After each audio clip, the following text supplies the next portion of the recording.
Welcome back to चांसले। I hope you are doing well.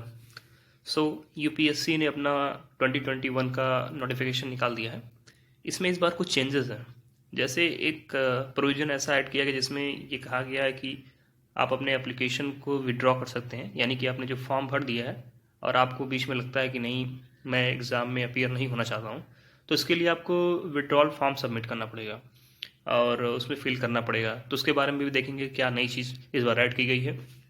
और साथ ही साथ for those who are new, जो नए हैं उनके लिए एक बार हम एग्ज़ाम की स्कीम समझ लेते हैं कि एग्ज़ाम कैसे होता है, कौन कौन लोग एलिजिबल हैं और कितनी पोस्ट हैं, कब कब फॉर्म भरा जाना है, कब तक लास्ट डेट है। ये सारी चीज़ें हम इस वीडियो में डिस्कस कर लेंगे। तो सबसे पहले आप सभी जानते हैं कि ये जो एग्ज़ाम है इसका फॉर्म स्टार्ट हो गया, फॉर्म फिल कर सकते हैं।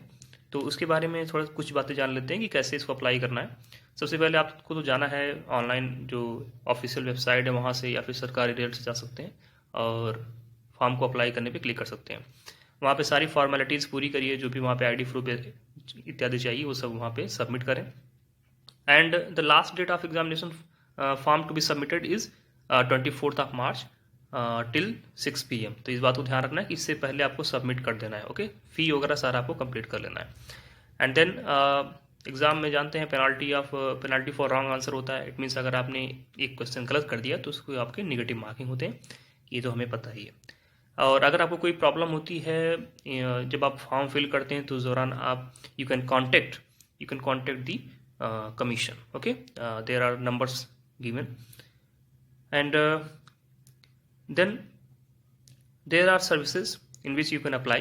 और वो सारी सर्विसेज जो हैं वो ढेर सारी यहाँ पे दी हुई हैं। तो जैसे कि आप देख सकते हैं Indian administrative service which is IAS, Indian foreign service IPS, and then group A services and group B services. So there are various services, and you will be allotted one of these services if you qualify both the stages. Okay, so there are total 712 vacancies, and in which 22 vacancies are reserved for person with benchmark disability categories, and categories are different. So ये अभी हमें इसका ज़रूरत नहीं पड़ेगा, ये तब पड़ेगा जब हम प्रीलिम्स क्वालिफाई कर लेंगे, जब दूसरा हमें DAF 1 भरना पड़ेगा तब हमें ज़रूरत पड़ेगा, एंड देन DAF 2 के दौरान। अभी इसकी हमें कोई इंपॉर्टेंस नहीं है। Right now we need to focus on qualifying the prelims examination. So 712 vacancy, जिसमें से आप 22 माइनस कर दें if you are not suffering from any disabilities. Okay, this is the thing. And then there are a list of disabilities benchmark for different services, so you can go through if you are having any one of. Okay, and you can go through these services and there check their disabilities. Okay, every services has been given here. Now the center for the preliminary examinations will be like this. There are centers like you can feel Delhi, Lucknow, Patna, Rajkot, Ranchi, Jabalpur, Bengaluru, Bhopal, etc., Varanasi, Prayagraj, as per your convenience. Like whichever center is near to you, you can fill your form just to give the examination in those cities. Okay, and for mains they are limited exam centers, and you can go through them. Just check the list. And one thing that UPSC follows first apply first allot. It means if you fill your form first, then you can get the center of your examination in your desired city. It means suppose if you have filled the form to give your examination in Delhi, then you have to apply first. Well, Delhi has I think there are lots of infrastructure, बहुत ज़्यादा सीटें होती हैं दिल्ली में, तो जो लोग भी दिल्ली में सेंटर डालते हैं they get their centre of examination there. But considering the other small cities, जो बाकी छोटे शहर होते हैं, वहाँ पे क्या होता है कि सीटें कम होती हैं, और अगर ज़्यादा लोग डाल देते हैं फॉर्म और आपने फॉर्म अगर लेट डाला, देन हो सकता है प्रॉबिलिटी है कि आपको वहाँ से थोड़ा दूर भेज दिया जाए सेंटर। तो इसलिए पहले भरें और सेंटर अपना सुनिश्चित कर लें कि आपको जिस शहर में देना है उस शहर में आपको सेंटर मिल जाए। ओके, तो ये चीज़ हमें ध्यान रखनी है। And then plan of examination, ये एग्जामिनेशन देखिए 2 स्टेज में होता है। बहुत से लोग कहते हैं 3 स्टेजेस होते हैं, असल में टेक्निकल टर्म वो गलत है। यूपीएससी खुद कहती है कि ये 2 स्टेज में होता है। Like the civil services examination will consist of 2 successive stages. अब जो पहला स्टेज होता है वो क्या होता है, वो होता है प्रिलिमिनरी एग्जाम, जो कि ऑब्जेक्टिव टाइप होता है, और जो दूसरा होता है वो कंसिस्ट करता है किन दो को, मेंस एग्जाम को भी कंसिस्ट करता है और जिसमें कि रिटर्न और इंटरव्यू दोनों पार्ट होता है, यानी कि जो सेकंड स्टेज होता है उसमें रिटर्न और इंटरव्यू दोनों होता है, तो उसे हम कहते हैं सिविल सर्विसेज मेन एग्जामिनेशन। सो 2 स्टेजेस का एग्जाम है। पहले आपको प्रीलिम्स क्वालिफाई करना पड़ेगा और उसके नंबर ऐड नहीं होंगे, उसके बाद आपको मेंस आंसर राइटिंग करना है। एलिजिबिलिटी क्राइटेरिया क्या है कि अगर आपको आईएएस का पोस्ट चाहिए, इंडियन एडमिनिस्ट्रेटिव सर्विस का चाहिए, इंडियन फॉरेन सर्विस का चाहिए एंड इंडियन पुलिस सर्विस का चाहिए, then you must be a citizen of India.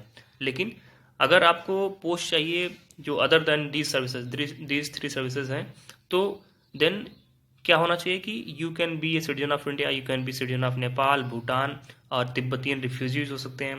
Okay, and there are some other provisions also given, you can just read out them. So but for IAS, for IFS, for IPS, you have to be the citizen of India. Okay, this is the criteria. For age limit, you must attain age of 21 year as of now while filling up the form, and here is given that 21 year and must not have attained the age of 32 year, okay, on the 1st August 2021. It means the criteria for general candidate is minimum age is 21 required and the maximum age is 32 as of 1st August 2021. Okay, and then for those who are having any reservation category, there are some difference, like you can apply your form when you cross your age of 21 year, but the difference is कि आपने जो last limit है जो 32 year generals के लिए है उससे आगे छूट मिलती है, like for OBC, SC, STs and person with disabilities there are some छूट्स। ओके, छूट क्या होता है, लाइक अटेम्प्ट में छूट होंगे, जनरल कैंडिडेट जो होंगे उनको 6 अटेम्प्ट मिलेंगे in this period of time, and जो ओबीसी जो कैंडिडेट होते हैं उनको 35 ईयर तक का टाइम दिया जाता है, लाइक जनरल में 32 ईयर तक मैक्सिमम एज लिमिट है, बट जो ओबीसी है उनमें 35 ईयर्स तक है, तो उन्हें जो है एक्स्ट्रा अटेम्प्ट भी दिए जाते हैं, लाइक 9 अटेम्प्ट दिए जाते हैं, and same person with benchmark disabilities 9 attempt and unlimited attempt for SC STs till their maximum age limit. जो एससी एसटीज होते हैं उनको अनलिमिटेड अटेम्प्ट, और EWS, OBC and person with benchmark disabilities, they have 9 attempts. Okay, so just keep this thing in your mind. Now there are some medical standards that are needed for different posts, so you can go through that, and applying of form is the 100 rupees, like you have to pay 100 rupees, and for ST, STs and female there are I think 0, so you can pay it by cash, pay it by check, or direct online you can pay.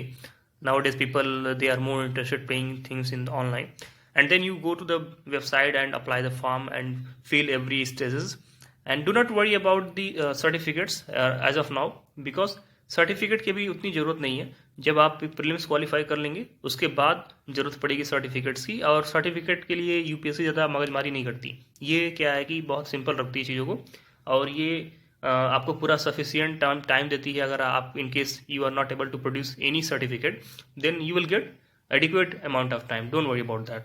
सो इसके बारे में हमें चिंता करने की जरूरत नहीं, हमें सारा जो फोकस है वो अपने एग्जाम को पहले प्रीलिम्स को क्वालिफाई करने में लगाना होगा। Okay, and the last submission date is 24 April, like 24 March तक आप इस फॉर्म को जो है फिल कर सकते हैं। सो अभी फॉर्म को फिल करना शुरू कर दीजिए, so that you can get your desired centre. Okay, and then you can have reservation against vacancies for person with benchmark disabilities. So those who are suffering with the benchmark disabilities, there are different categories in this, so you can just go through this note 1, note 2, note 3, so that you can understand that what is your level of benchmark disabilities. And the physical requirement and functional classification can for example one or more is the following, like it is given here, you can just check this list, categories of disabled and subcategories, and then where is the disabilities, like in your hand, in your leg, in your eye, so you can just go through this list, and Then it comes about the reservation. So reservation is the as usual, like it was used to be earlier. So you can go through this one also. If you are a reserved category person, then you have to produce the reserved certificate. Okay, but it is not required as of now. जब आप DAF 1 और DAF 2 भरते हैं तब वहाँ पे ज़रूरत पड़ती है. हाँ, एक चीज़ यहाँ पे थोड़ी सी और डिफरेंस है for those who are OBC categories but non creamy layer. अगर आप OBC नॉन क्रीमी लेयर से बिलोंग करते हो, then after qualifying the preliminary exams you will be needed to submit your income certificate for the financial year 2019-20, 2018-19 and 2017-18. 3 सालों के आपको financial year के जो है इनकम सर्टिफिकेट आपको देने पड़ेंगे together with the caste certificate of the non creamy layer. लेकिन अभी इसके बारे में चिंता करने की जरूरत नहीं है. ये तभी करना है जब आपने एक बार फिल्म्स क्वालिफाई कर लेना, उसके बाद इन सब चीज़ों की जरूरत पड़ेगी और उसमें भी टाइम देंगे. ऐसा नहीं है कि इन case if you don't have these 3 certificates, तो ऐसा नहीं है कि वो आपको एग्जाम में बैठने नहीं देंगे या फिर आगे के प्रोसेस में अलाउ नहीं करेंगे. ऐसा बिल्कुल नहीं है, वो बिल्कुल टाइम देंगे आपको. तो यूपीएससी में सर्टिफिकेट के बारे में कभी परेशान होने की जरूरत नहीं है, वो पूरा टाइम देते हैं. Okay, then change of category. अगर आप कैटेगरी चेंज करते हैं तो ये अलाउ नहीं है. हाँ, एक चीज़ जो नई ये है कि withdrawal of application, like you can withdrawn your application form from 31st March to 6th of April. आप 31 मार्च से लेकर 6 अप्रैल के बीच में अपने एप्लीकेशन फॉर्म को विड्रॉ कर सकते हैं in case if you think that you are not going to appear in the examination. अब इसका मतलब क्या होगा? क्या कहीं ऐसा तो है, ऐसा तो नहीं कि यूपीएससी अगर आपने फॉर्म विड्रॉ नहीं किया और आप एग्ज़ाम देने भी नहीं गए तो आपका अटेम्प्ट काउंट नहीं होगा, या फिर अगर आपने फॉर्म विड्रॉ नहीं किया और आप अटेम्प्ट देने भी नहीं गए तो क्या आपका अटेम्प्ट काउंट हो जाएगा? इस पर भी क्लैरिटी यूपीएससी ने नहीं दिया है, तो इस पर भी थोड़ी क्लैरिटी आनी बाकी है. बट मैं कहूँगा कि अगर आपने एग्ज़ाम देना है तभी आप फॉर्म फिल करें, क्योंकि आपके पास सफिशिएंट टाइम है उस सोचने के बारे में. तो और जो आप फ़ी पे करेंगे वो फ़ी रिफंड नहीं होगा in case if you are withdrawing the form. तो बिल्कुल सोच विचार करके फॉर्म को फिल करें, क्योंकि यूपीएससी अब ज़्यादा बर्डन नहीं चाहती. Like there are 9 to 10 lakhs form filled every year, but around 5 to 6 lakh people they give examination. So there are extra burden of 4 lakh people and the arrangement for the arrangement of the 4 lakh people. So इस वजह से शायद UPSC ने ये step उठाया हुआ है. तो अभी क्या है कि अटेम्प्ट काउंट होगा या नहीं काउंट होगा विड्रॉ होने पर, ये अभी क्लियर नहीं है. But you have to be like आप अपने स्टेज पे श्योर हो जाएं कि फॉर्म फिल करना है, एग्जाम देने जाना है या नहीं जाना है, उस हिसाब से फॉर्म फिल करना है. Otherwise you can just avoid filling the form. Okay, and then plan of examination as I have told you, like 2 stage हैं. फर्स्ट जो ऑब्जेक्टिव है, दूसरा जो है रिटन और इंटरव्यू को ले करके मिलता है. सो अब ये उसके बाद जो आपका सिलेबस वगैरह है उसके बारे में दिया हुआ है. लाइक जो पेपर 1 है आपका जो क्वालिफाइंग है प्रीलिमिनरी एग्जामिनेशन, उसमें 2 पेपर होंगे. एक आपका GS1 का होगा, एक GS2 होगा. जो दूसरा जो GS2 नहीं है उसे कहते हैं CSAT. तो इन दूसरा वाले को केवल क्वालिफाई करना है आपको, 33% मार्क्स लेके आना वहाँ पे. And the GS1 paper will be counted for the cut off list. Okay, like cut off list means whether you have qualified the preliminary exam or not. Okay, and then main examination you have the all the papers, like papers essay and the language paper and the GS part and the optional part and the interview. So this is the plan after qualifying the preliminary exam. So I hope you got everything about this 2021 notification. Nothing is left here, and then you can go through the different optionals here.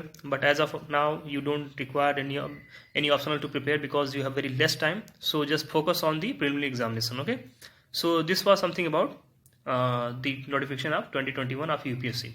So stay tuned, and if you have any query you can type in the comment box, and I will answer that. Okay, then have a good day. We will meet in the next video.